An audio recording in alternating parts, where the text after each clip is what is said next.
Comsec, can you please lead the prayer for the committee hearing for today? Let us all please rise for our invocation. And let us place ourselves in the presence of God.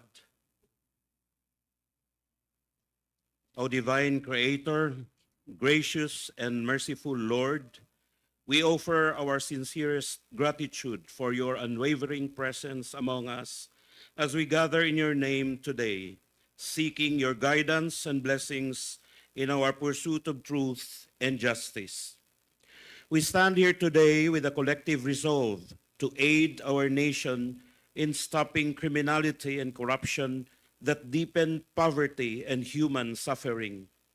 With humility, we implore your guidance and strength as we embark on this solemn task, trusting in your wisdom to light our path and bring healing to our community.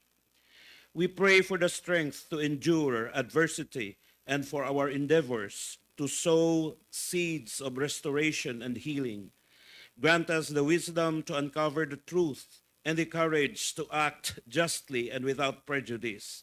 May our intentions be pure, free from personal gain or ambition, and focused solely on the welfare of our fellow citizens and country.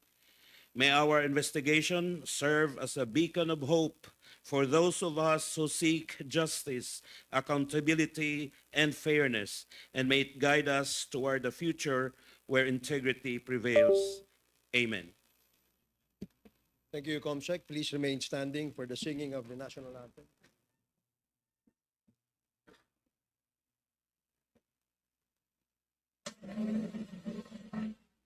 Bayang mabibig, perlas ng sinanganan, hanap ng puso sa dibdib mo'y buhay.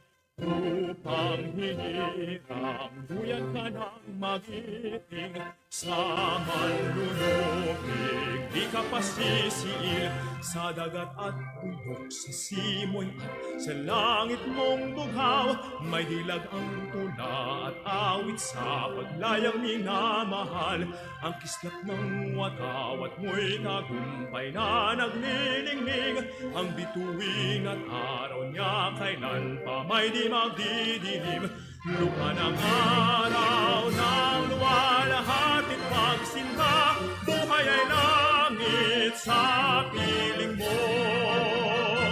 Aming ligaya na pag may mga api, ang mamatay ng dahil sa'yo.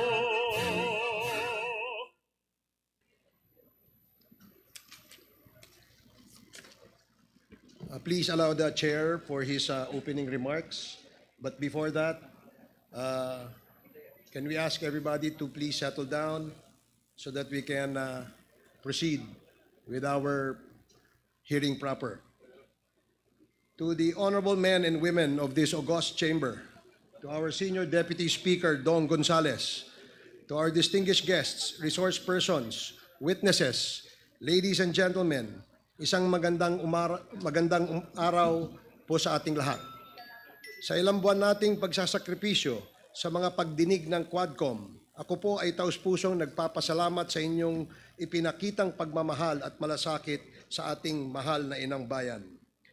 Nagumpisa po tayo dahil sa isang layunin, pag-isahin at pagtulong-tulungan ang pagsisiyasat ng mga karumal-dumal na paglalapastangan sa ating mga batas at kasarinlan ng ating bayan. Nagsimula tayo sa pagkadiskubre ng mahigit 3 bilyong pisong halaga ng iligal na droga o shabu. Sinabayan ito ng pagkakadiskubre ng mga anomalya ng mga lokal na pamahalaan ng Mexico at San Simon at iba pang bayan sa Pampanga na tumulong sa mga dayuhan na nagpapanggap ng mga Pilipino at niloko ang ating mga kababayan. Sa tulong ng mga opisyales ng mga bayang ito, iligal na kinamkam ang mga dayuhan ng mga dayuhang ito ang ating mga lupang sakahan sa pamamagitan ng pananakot at mura at sapilitang pagbili mula sa mga kababayan natin. Sa mga lupaing ito, itinayo ang mga pogo na siyang pinaglagakan ng mga salaping galing sa pinagbentahan ng iligal na droga. Ginamit ang salaping ito upang bilihin ang ating mga kawani ng gobyerno at mga opisyal. Sila ang nagsilbing protektor ng mga dayuhang ito. Salapi din ang pinuhunan upang sila ay makakuha ng mga pekeng dokumento at pagkakakilanlan na kunwari sila ay mga Pilipino. Tayo ay ginisa sa sarili nating mantika, ika nga. Droga, pogo, pekeng mga korporasyon, pekeng Pilipino, kriminalidad, dala ng ilegal na droga, kasama ng pogo at lahat na ng mga karumal-dumal na krimen. Ilang taon na para bagang walang Diyos at naghari ang kadiliman. Libo-libo ang mga pinaslang, inabuso, inalipusta at pinagsamantalahan. Kawawa ang ating inang bayan. Sa isinasagawa na pagdinig ng Quadcom, isang pag-asa ang nabuo. Walang politika, pawang pagsasalarawan lamang ng katotohanan mula sa mga mata at bibig ng mga mismong nakasaksi at mga kawawang biktima. Naglakas loob silang magsalita at wakasan ang paghahari ng kadiliman. Sa wakas, unti-unti na nating nasisilayan na may bagong pag-asa. Quadcom ang naging kasangkapan ng mga mamamayan upang mabigyan ng hustisya ang mga biktima. At sa nakalipas na panahon, ating nabuo ang mga resolusyon na tayo ay magbabalangkas ng mga sumusunod na batas at takbang tungo sa pagbabago at hustisya. The Quadcom's mission encompasses more than just exposing criminal activities. It intends to address systematic gaps and implement enduring reforms through well-crafted legislation such as but not limited to the following. May I ask the Committee Secretariat to please flash on the screen. Number 1, amend the cybercrime law to address the proliferation of online gambling, hacking activities, and other investment scams.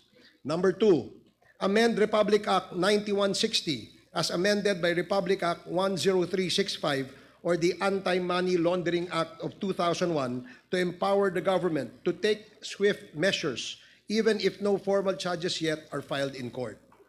Number 3, amend Republic Act number 11232, the revised Corporation Code of the Philippines, to make sure that only legitimate entities and persons are able to create corporations. Number 4, amend Republic Act 7160 or the Local Government Code of 1991 to amend the power of LGUs to reclassify and convert use of lands, among others.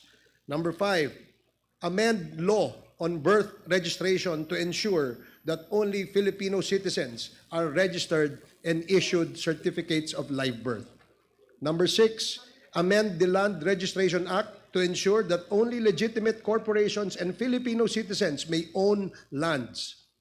Number 7, amend the Civil Registry Law, specifically and strictly limiting the grounds for late registration of births and requiring stringent processes to ascertain the facts of birth and impose stricter penalties for the issuance to and possession and use of Philippine passports by non-Filipinos and review parameters on the cancellation of passports.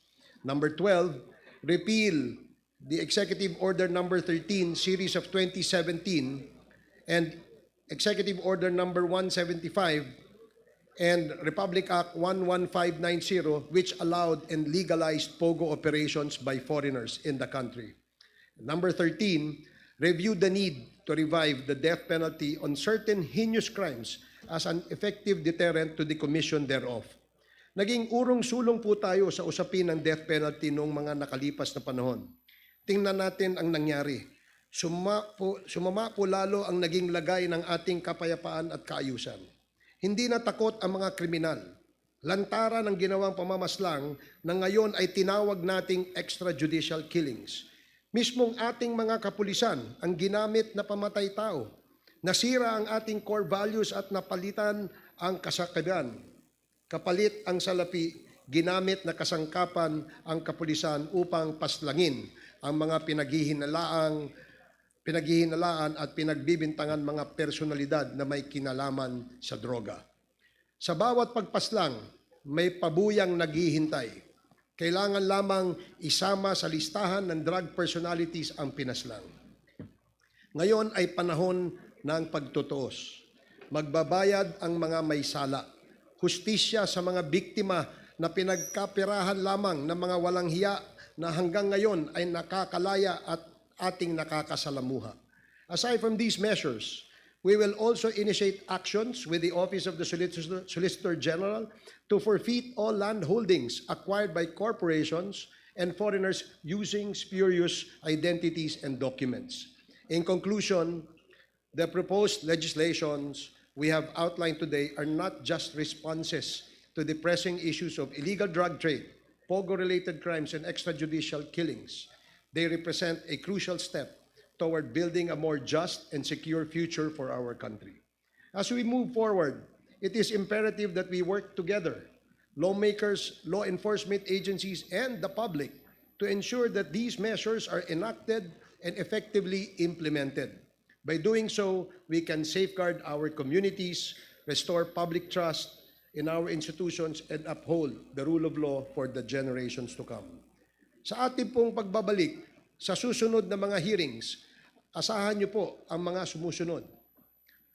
Pagpapatawag sa banking industry upang bumalangkas na mas mahigpit na batas upang hindi magamit ng mga iligal na negosyo at mga kriminal na pagtaguan ng kanilang maruming salapi ang ating mga bangko.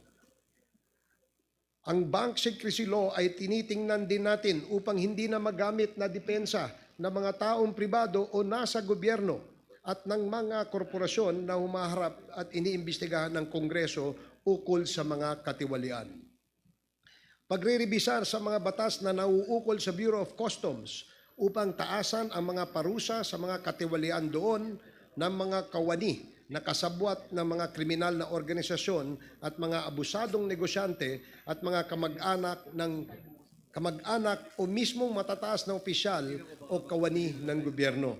Iaayos din po natin kung paano mabibigyan ng permanenteng solusyon na hindi na magkakaroon ng mga gadgets o cellphones ang mga bilanggo na patuloy sa kanilang mga iligal na gawain sa loob ng ating mga bilangguan.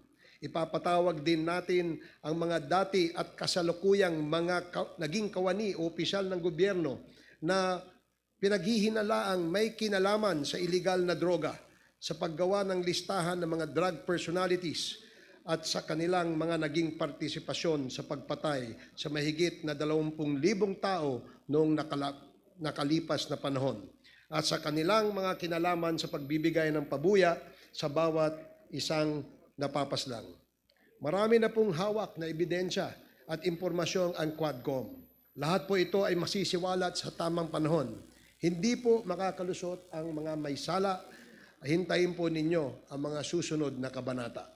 Maraming salamat po at magandang umaga sa ating lahat.